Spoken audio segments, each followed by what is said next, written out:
Bien-aimé, shalom, topesimo shalom na kombo na Yesu Masia, bino bato bolandaka biso de partout, biskano so bozali, zamba mona bino, apesa bino loboko, na o nyonso bozali ko landa biso na moma oyo, atanke bana nzambe, tika te kolo amona bino, pe apesa bino loboko, nzambe na biso oyo, abengi biso na nzela oyo, amona bino, kolo azala na mabota, na ba famille, bato ya France, bato ya Amérique, bato ya Asie, bato ya Océanie, nzambe amona bino, azala nzambe na bino pe. Tobondeli pona kobanda mayanga na biso, eskani to méditera la parole de Dieu, to bondeli na kombo na Yesu Masia. Éternel notre Dieu, nous te rendons grâce parce que oza nzambe na biso.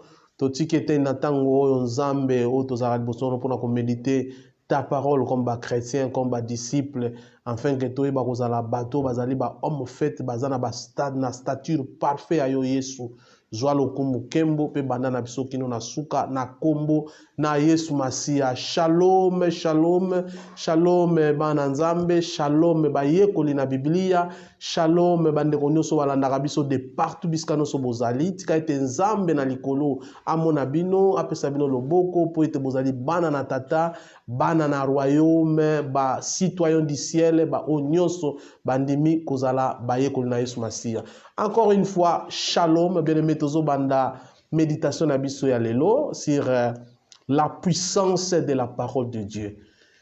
Nzambe oyo abengi biso comme ba disciple, atikeli biso mbongo te, atikeli biso mapangu te, atikeli biso bomengo oyo atikeli biso ezali liloba na Nzambe.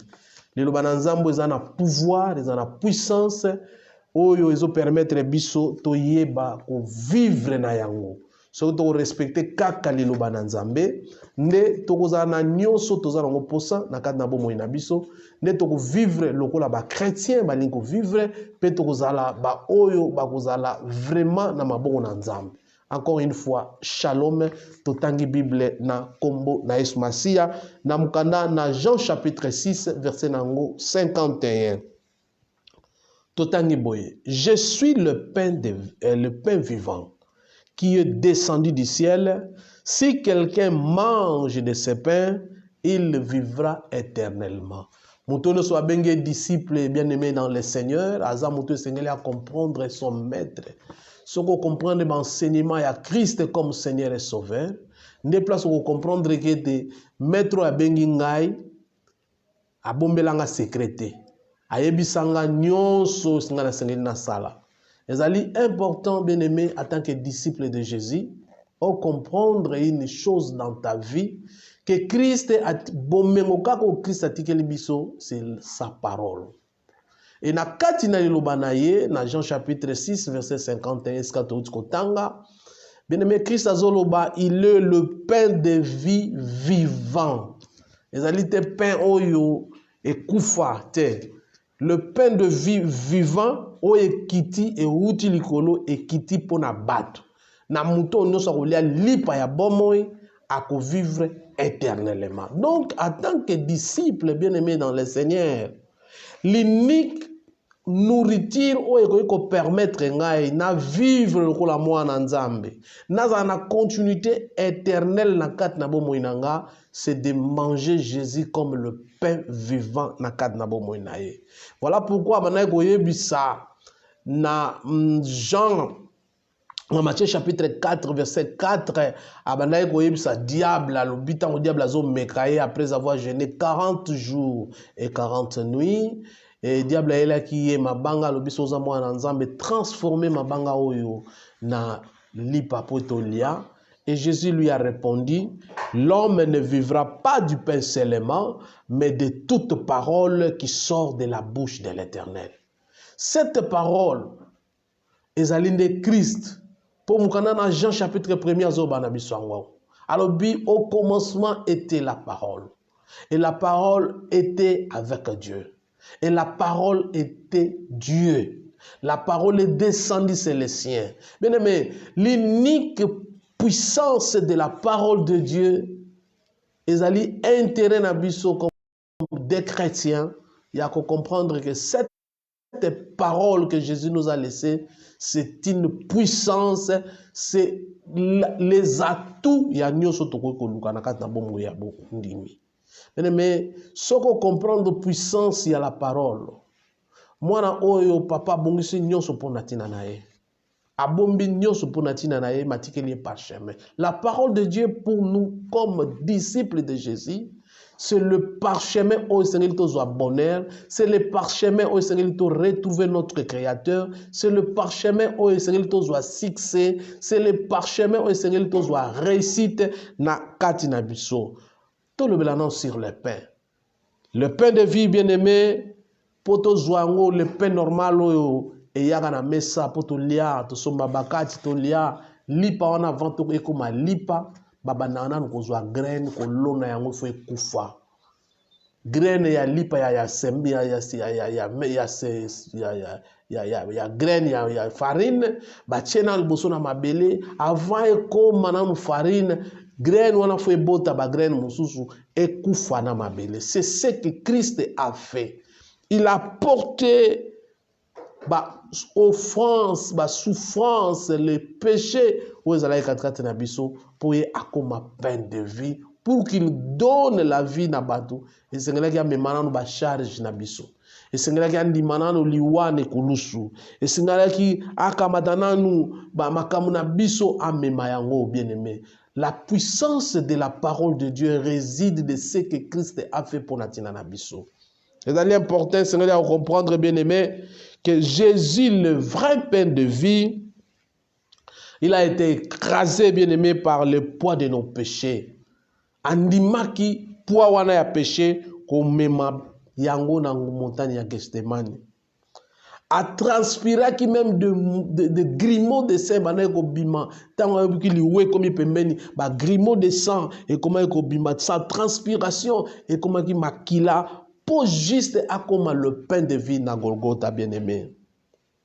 Et il était mis à mort à cause de nous.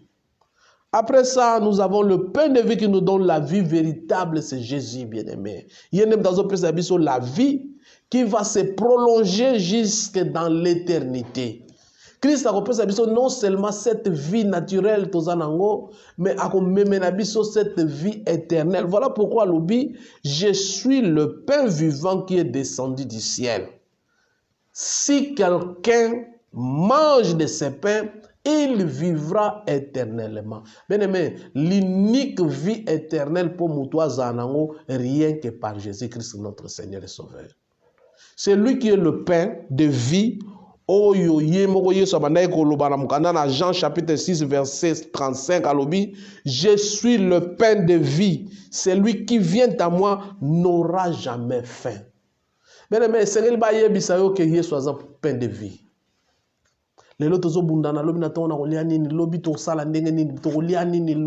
Mais Christ a lobi, moi je suis le pain de vie. À vivre à Oyoka Sousunzala Sousute. Ils allaient porter bien-aimé dans le Seigneur. Il y a comprendre l'unique solution.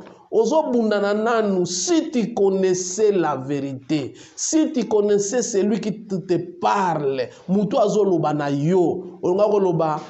tout cas, pesanga maina bomo ipotena mela. C'est important na kati na bomo ina biso bien-aimé ya kokangama na Yesu po yende mutazali le pain de vie. Yende mutu azondi mabiso tozala ba oyo ya lingi po yasa mikabaki. Ozasuna musala osalate. Ozaka ngane logo ya ko comprendre ya koloba ete ngai na ndimi Yesu lokola mokospe mobikisi po yazali le pain de vie. Liloba na Nzambe bien-aimé c'est une puissance.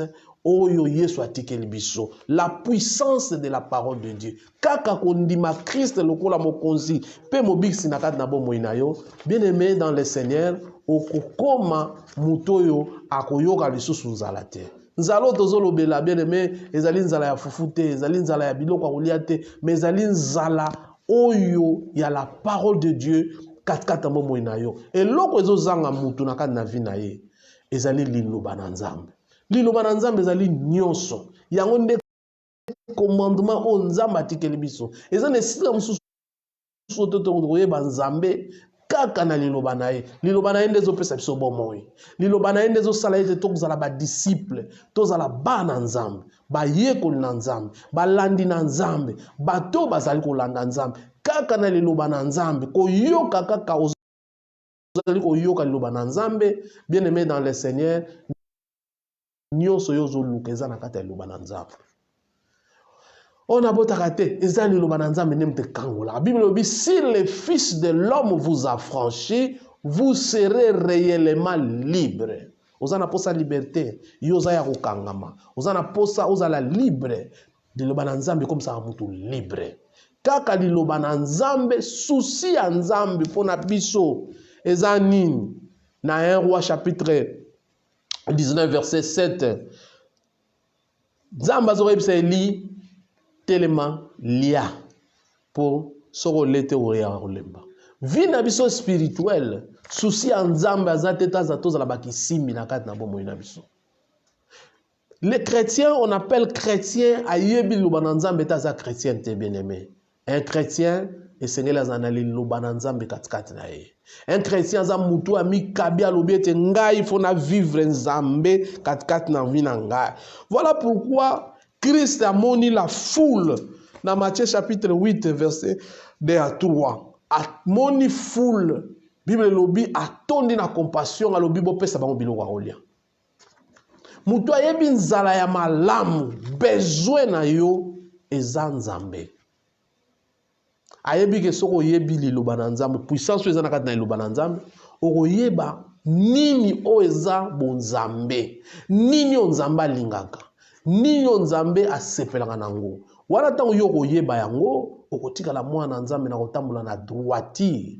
Christ amoni bato bavandi alobi bino bopesa bango. Bien-aimé, soki Christ apesi yo lipa na bomoi, okozala lisusu muto okozanga bomoi te.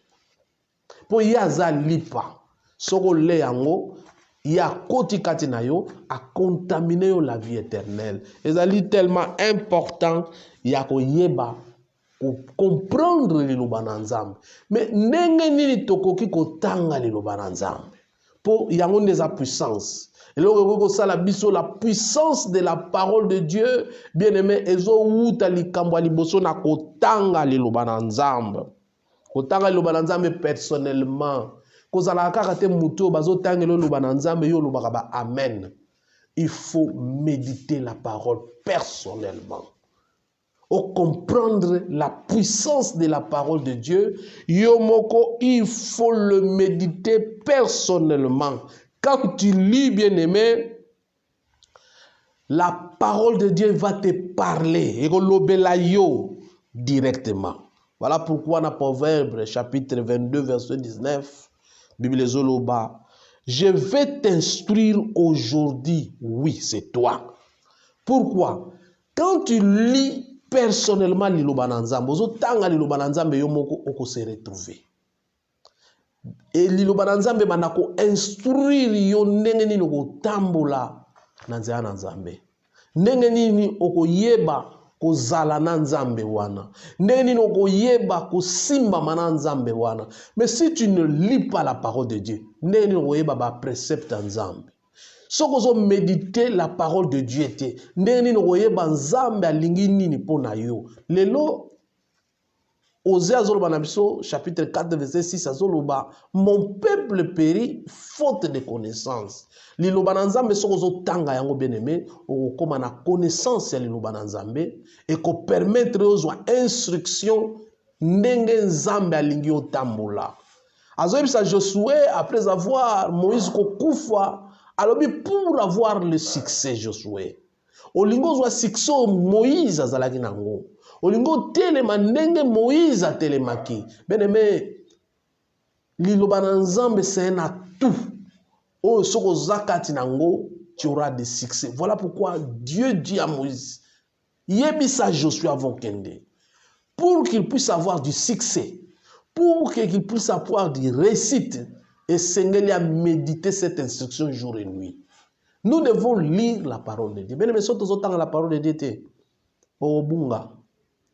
Yango eza parchemin ozo mema biso potokoma na destinée esika Nzambe alingi mema biso. Donc en lisant personnellement batangela yo te yo moko otanga personnellement. La parole de Dieu n'est pas un rétroviseur, bien-aimé. Te soki natala makambo eleka. La parole de Dieu n'est pas un rétroviseur, mais c'est une miroir. ozo mimona face à face, ozo mona ba défaut na yo face à face, ozo mona souffrance na yo face à face, et de résultats au sortir na parole de Dieu. Et ça rétroviseur te ochango na rétroviseur talaka makambo eleka déjà. Ah, Yesu azalaka na Jérusalem, Moïse asalaka boye, David abundaka na Goliath. Et ça rétroviseur te bien aimé. Mais la parole de Dieu c'est une miroir. Oye ko renvoyer ton propre image, ya ko comprendre te vinangai. C'est vrai nazo souffrir. C'est vrai ma soumwenyo ko lingai. To to yoko la ba choc.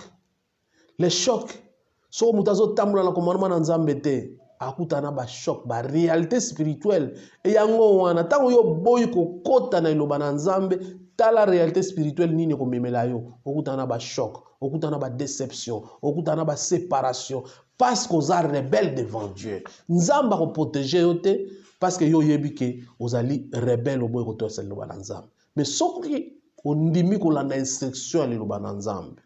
Personnellement, olobina komisango un ami, un conseiller, oya ko conseiller bo moinanga pona tambola na Nzambe na un jour akoya kutangai malam liloba na Nzambe e ko permettre yo o comprendre po yango tango ezali ko permettre yo ko pénétrer et ko permettre yo bana koyeba ko agir na ba voie ya malamu liboso na Nzambe. Si nous voulons faire des progrès, tozala bato to zala guéri na ba blessure intérieure, il faut laisser la parole de Dieu juger nos sentiments et nos pensées. J'ai des problèmes, il faut que nazwa liloba na Nzambe lokola balance ezo juger ba problème na ngai. Nazwa liloba na Nzambe lokola mesure o ezo ko juger ba pensée na nga. Nazwi pensée mais na memiango par rapport ya liloba na Nzambe. Qu'est-ce que Dieu dit à propos de cela? Ce qui tout disciple, tout chrétien a reçu décision, alors bien une décision, je vais me séparer de ma femme. Mais qu'est-ce que la Bible dit? Dans une décision, qu'est-ce que la parole de Dieu dit? Dans une décision, mais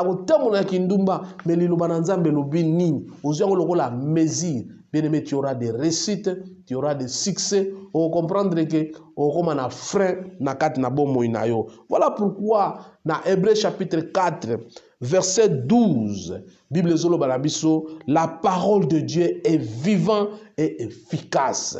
Elle juge les sentiments et les pensées du cœur. Le bananzam, so otika ngwe ememayo, so otika ngwe yo abana ko juger ba pensée à motema na yo, abana ko juger ba sentiment. Nous sommes des hommes, tozana ba nzoto, tozana ba pensée, tozana ba sentiment, tozana ba désir. Nzoto oyo azali adversaire. Tosi to yokola mo Christ azana ba adversaire combien tolobi mo kili azana adversaire à mo Christ, tolobi nzoto propre nzoto ne moko ko permettre yo to kumisa Nzambe. Si manango ye moko mutu ba boaka satana ako permettre yo te na ba démon na ba koliti na ye ba permettre yo te, mais quand tu as la parole de Dieu en toi, cela suffit bien, bien-aimé. Cela suffit. Lokola Thomas banako lo babi, Seigneur, montre-nous le Père, cela suffit. Le Père, c'est la parole de Dieu. La parole de Dieu. Ce que vous avez, ezali un atout na kati na bomoi na yo. Ezali sengelo bana comprendre ete na nzela na liloba na Nzambe, bien-aimé dans le Seigneur, nde okoyeba ko vivre la puissance de la parole de Dieu. Mais tant que la parole de Dieu est en la puissance, est en ligne où est puissance, il y a la parole de Dieu. Première de mes que la parole de Dieu, c'est une arme offensive et défensive. Ezali munduki eko bate la yo, pe eko bunde la yo. Tomoni nakat na mukanda na Ephésiens chapitre 6 verset 17 et l'esprit est une personne pour combattre l'adversaire. Son arme c'est la parole de Dieu. Nzote lukaga ezana munduki na mamboko, mais l'esprit arme na yango. Parce que quand nous parlons disciples. Les disciples, ce n'est pas le corps, c'est l'esprit. Parce que Christ, Katinayo, n'est l'esprit. Mais ce qu'on esprit, on a pu lutter contre la réalité spirituelle. Ils ont une arme. Esprit, et ça a besoin de la parole de Dieu comme arme. Yango, Ephésiens, prenez l'épée de l'esprit qui est la parole de Dieu. Bien-aimé, on a posé ça au bunda contre la réalité spirituelle. La parole de Dieu, c'est une arme qui peut permettre au bunda offensif, au bunda défensif.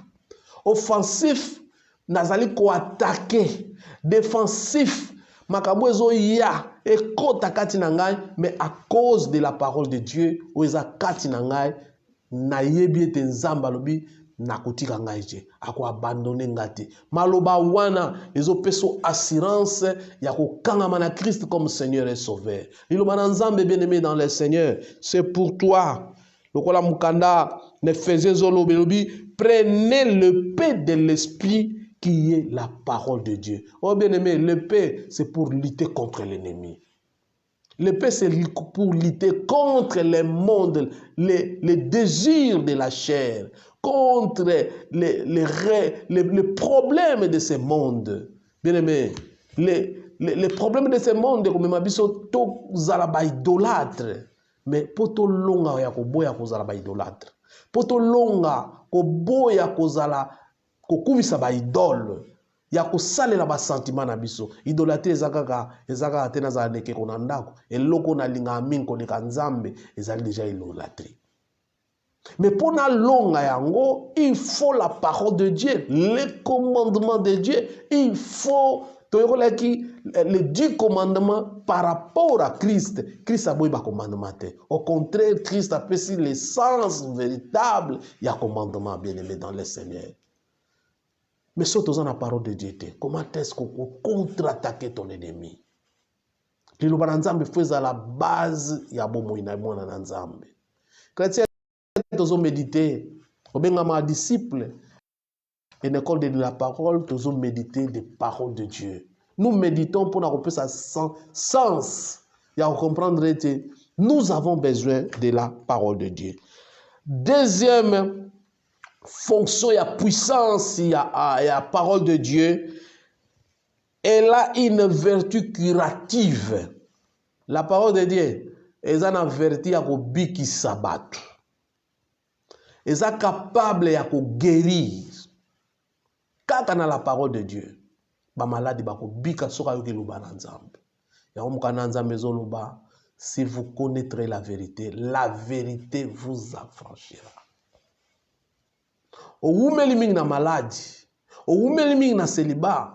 Bien-aimé, eza ba koko note ba kangola yo. Eza ki ndoke libota na binote e kangola yo. Eza maloba ya famille na binote mama na bina kocho na samba kolo tata na bina bwa ba soyi nde ko kangola yo. Mais liloba na nzambe nde ko kangola yo. La parole de Dieu qui libère. Eza na puissance ya ko bimisa mutu. Quel que soit le durée batia na kati na dire batia na kati ya boloko. Eza capable ya ko bimisa mutu. Quel que soit l'endroit zali, au nom de Jésus, yom toza ya kokangama bima, bisiko zali, kaka na ko yoka pe na ko ndima liloba na nzambe, oza capable ya ko bima na célibat. Oza capable bien aimé ya ko bima na pauvreté. Oza capable ya ko bika na maladi o umela, mbula na mbulo bika kate, mais na ko yoka liloba na nzambe. Bien aimé oza capable sala. Oza capable ya ko bima na bo umu ya kozanga ko bala. Oza capable bien aimé ya ko bima bisika oyo ekanga yo kaka na ko yoka liloba na nzambe pe ya ko ndima Yesu lokwa mokonzi mobikisi po ndima Yesu esengelo yoka ba ebisa yo bien aimé. Voilà la puissance de la parole de Dieu. La puissance de la parole de Dieu ezali ko bimiso na maboko ya satana bisika sala projet bisika ndima bomba yo, mais la puissance de la parole de Dieu na ko yoka pe ko ndima bien aimé ko bimisa yo. Et que longola yo na biloko oyo moyini asala. Et que longolo na ba malédiction ya libota. Et que longolo na ba situation na ba dépression na ba incompétence. Et que bimisa na ba manque d'intelligence bien aimé. Ni ba nzambe. ezali curatif ekoki kobikisa ekangolaka bamaladi. Bible dit c'est par ces maîtrises que nous sommes guéris. Kaka na koyoka ete ba pipi na Yesu Masiya likone kulusu tango azoki nde to bikisami liloba na Nzambe ezali capable pe ya kobikisa yo bien-aimé dans le Seigneur. Ezali important ya komona ete liloba na Nzambe eza na nguya ya ko détrôner oyo Satana lona na kati na bomoi na yo. Kaka na kochela liloba na Nzambe motema. Kaka na kokangama na liloba na Nzambe. Liloba na Nzambe yango ndeza instruction Nzambe atikeli biso. Liloba na Nzambe yango ndeza li commandement oyo soki tozala na kati na bomoi na biso wolo palate kolanda biso bien-aimé. Tozala bato tozala différent. Mukana na Lévitique ezoloba. Soki boko tambola na Deutéronome plutôt. Soki boko tambola boye bato bakokamwa bino. Bien-aimé kozala liloba na Nzambe bato bakokamwa yo. Ozalaka déchet si bato babwaka yo sans valeur bato balobaki asili moto yakomi na suka mais liloba na Nzambe kozongso ne bandeli. Liloba na Nzambe kopeso valeur. Liloba na Nzambe ozala bato si bapeso bakombo mela milangi okobota sute mela liloba na Nzambe okobota na liloba na Nzambe okobala na liloba na Nzambe okosala kaka na koyoka bien-aimé baveugle bazali kobika kaka na koyoka bato babuka na maboko makolo batambola tala puissance ya liloba na Nzambe elo musu liloba na Nzambe salaka bien-aimé ezali protectrice. Liloba na Nzambe eza protection pour natina na biso.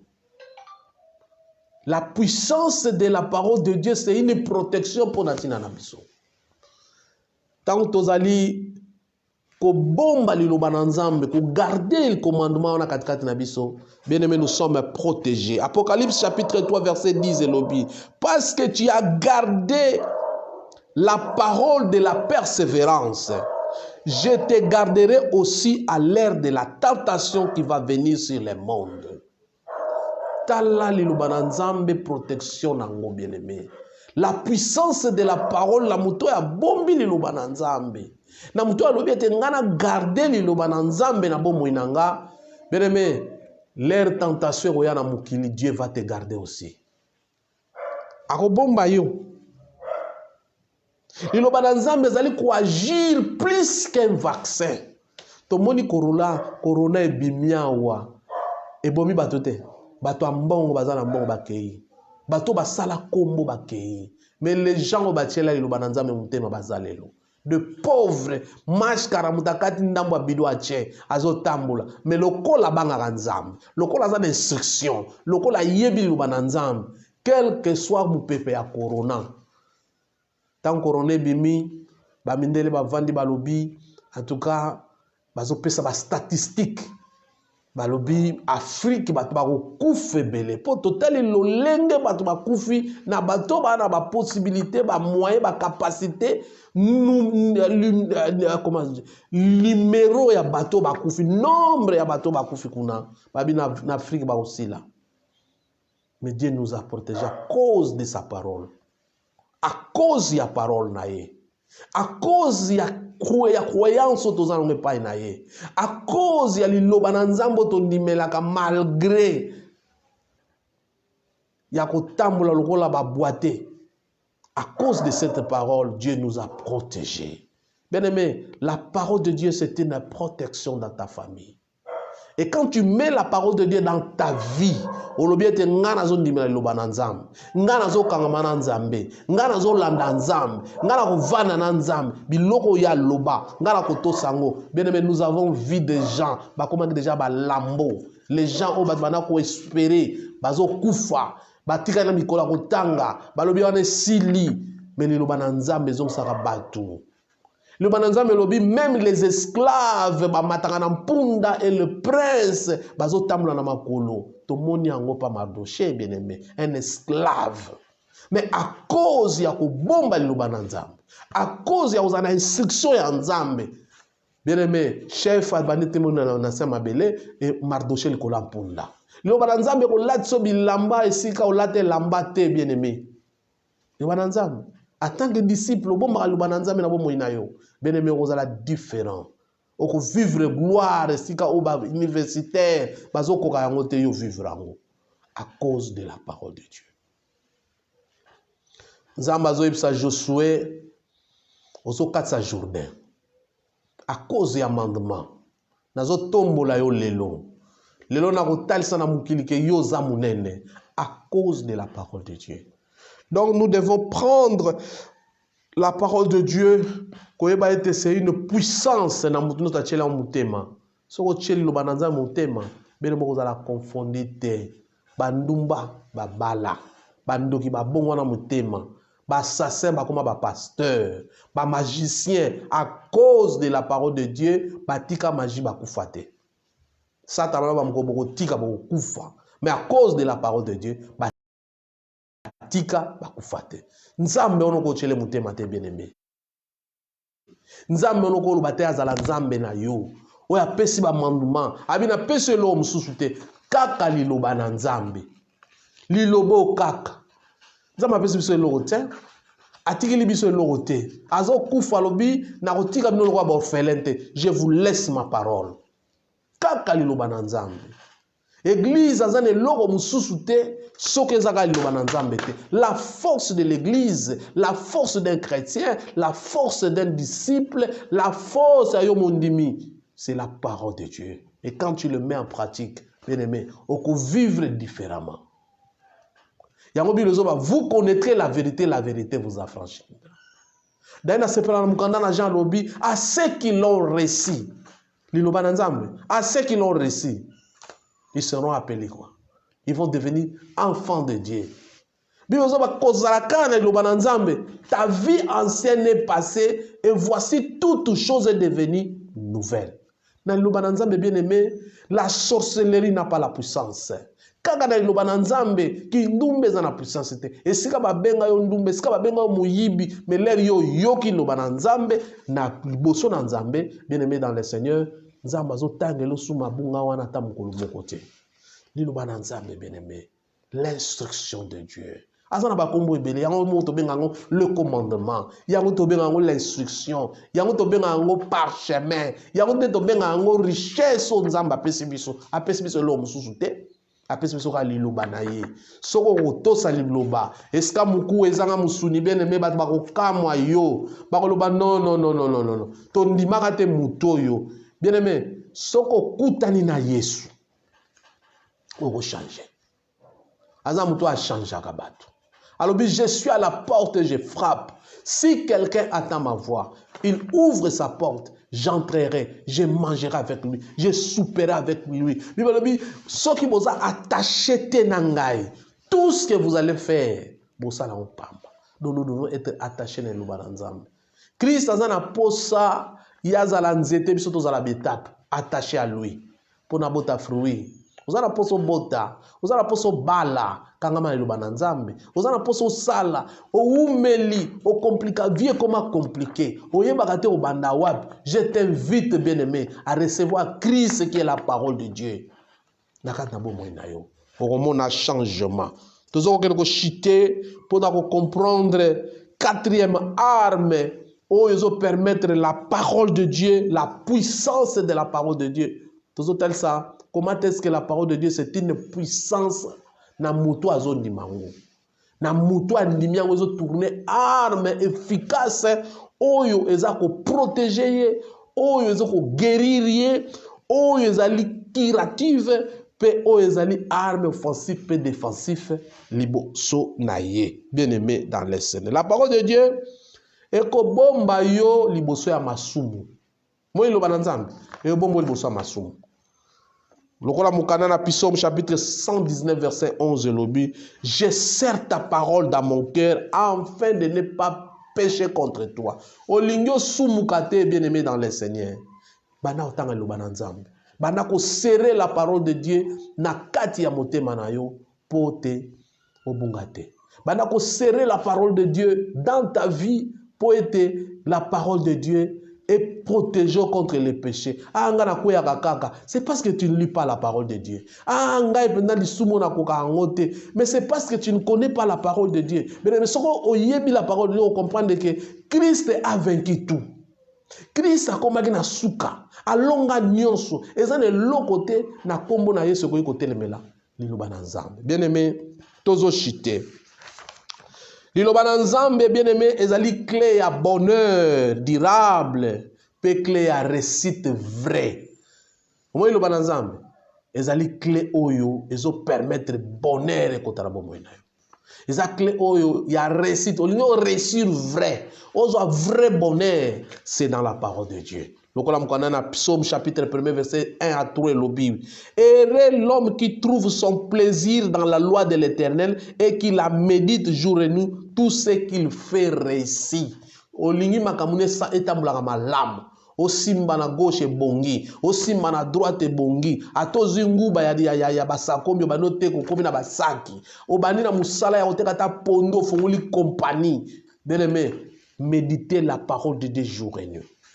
Tout ça précepte oyo, oko vivre le vrai bonheur, oko vivre vrai réussite, oko vivre bazo futo salaire à 200 000 ozo tonga ndako.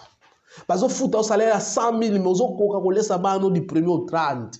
C'est parce que ozo servir liloba na nzambe na kati na bomoi na yo. Bien-aimé dans le Seigneur, liloba na nzambe ezali vital pona mwana na nzambe nyonso. Oyo alingi apprendre le temps ya kotanga pe ya ko méditer la parole de Dieu chaque. C'est vital. Eza biloko molimo toloba ine bandeli. Biloko molimo polesa molimo c'est vital. Soko leki liloba na nzambe lobi te na tchala la parole de Dieu à part. Eza lokola mutu azolia te alobi ya nzoto na olesa ngote. Poto za na makasi, onaza na forme, naza na elongi ya bien, naza na santé, et c'est na lesa, eza ndenge moko. Ya oto bengi yango, la parole de Dieu, c'est vraiment vital dans notre vie. Parce que si nous méditons chaque jour, même plusieurs fois par jour, il y a une garantie de solidité qui permet de la parole de Dieu entraîne la foi. La foi vient de ce qu'on attend. Et ce que nous attendons, c'est la parole de Dieu. Parce que tu ne lis pas. La parole de Dieu, l'homme de la foi. C'est parce qu'il lit beaucoup la parole de Dieu. La parole de Dieu, c'est une protection et une réussite dans la vie de biso. Bien aimé dans le Seigneur, tu as partagé vidéo et l'autre méditer sur la puissance de la parole de Dieu. Partagez vidéo, écoutez rien. Si vous partagez vidéo na page na yo, ou invitez bani na msuba kota na ba groupe na biso toza nango, na groupe na biso école de la parole, to na groupe na biso na page na ngai Major KD pour olanda ba intégralité ya ba message tozo kota katikati na école de la parole et ko permettre yo o poussa na po yeba loba na nzambe. Soko yebi yango koma na confiance à loba na nzambe et leli yo koma na confiance et ko permettre aux alamutu na kondima. Partagez vidéo, toza na posa bo s'abonner massivement, bo commenter vidéo, bo pesa biso ba coup de pouce, bo liker vidéo, bo partager bongo nzamba pambola bino ba disciple bozala ki lelo ba o ba rolanda biso après bato ba ilandi biso ba pesa ba continue nini ba ono so ba commenter ba ono so ba pesa ba coup de pouce nzamba mona bino pe bo rolanda sima to sima nzamba mona bino bo tikala malamu tokangi miso na biso pona ko clôturer prière na biso. Nzambe merci to peso sur le beaucoup koloba nzambe so yo simbite biso muta ko simba biso azate zwa contrôle a nyonso ba o balanda biso sima ba yo ka biso sima kolo zala pe accompagnateur na makati na mitema na bango ko simba mitema zayo biso zalo kwa bato tozo lona to sopa mai yo nzambe ne muto ko kolisa lilobo na kati na bato komone kumbama na kombo na Yesu Masia